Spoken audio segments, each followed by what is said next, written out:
Session 1. The Generosity of God. Psalm 147, verse 4. He determines the number of the stars. He gives to all of them their names.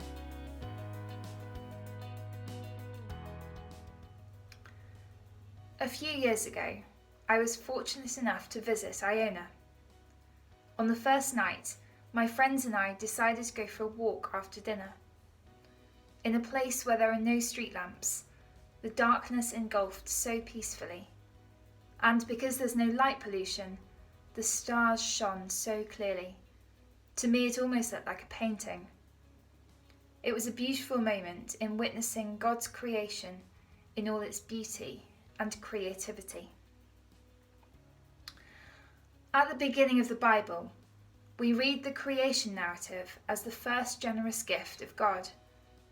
From then on, it's possible to read the entire Bible as a narrative of generosity. And the verse from Psalm 147 highlights some key aspects of the generous nature of God. In creation, God has called all things into being, in intricacy, in complexity, and in beauty.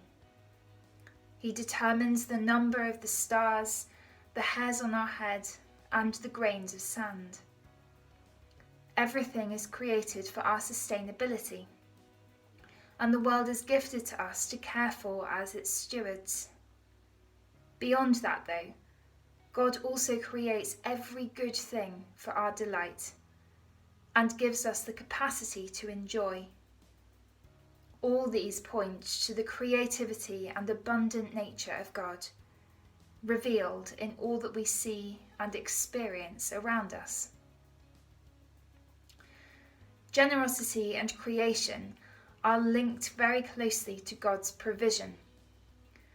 It can sometimes be a challenge to reflect on abundance through the lens of joy, especially if we are facing difficulties or if we live in poverty. Provision, though, is something to which we can all relate to on some level, whether that be equipping us to serve in the communities in which we are set, giving us hope when the world seems dark, or giving us direction when we seem lost. God's generosity is also that He is relational.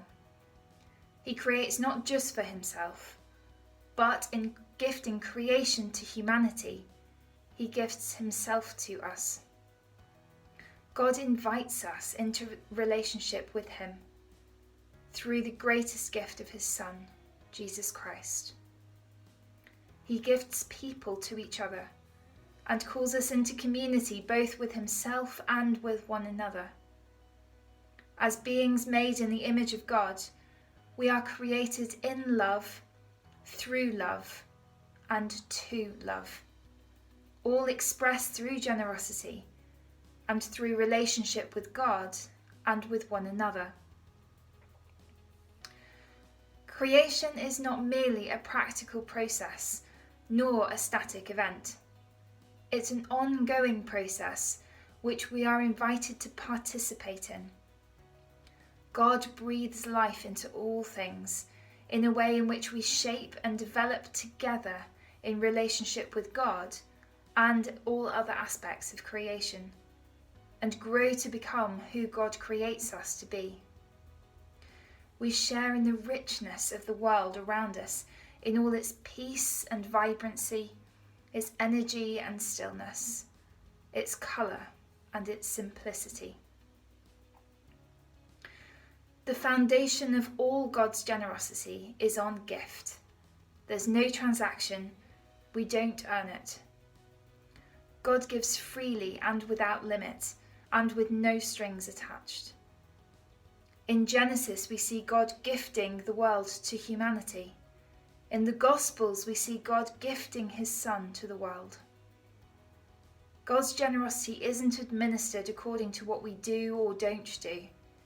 It's motivated by love and administered by grace. In our world today, though, There are so many distractions which turn our eyes away from God and tempt us to forget that all good things come from above. We like to hold on to what we think of as ours and have a tendency to view material possessions with ownership rather than stewardship. We become less grateful and less aware of God's blessings to us, while we're drawn towards wealth and greed. For us today, we need to reconnect with God's creation and grow to become more aware of the generosity we experience each day in the gifts He gives. I wonder when the last time any of us looked up and observed the stars. What would happen if we all take more time to be attentive to the world around us? We need to encourage ourselves to value and appreciate God's gifts which surround us with gratitude, and to be attentive to God's creativity, abundant gifts, and extravagant generosity. Questions. Question 1. How do you experience God's generosity and provision? Question 2. What detaches you from God's generosity? Question 3. Do we take God's generous gifts for granted because they are given without condition? Question 4. In what ways do you see your relationship with God as a gift? Question 5. How can we encourage one another to be more attentive to God's generosity?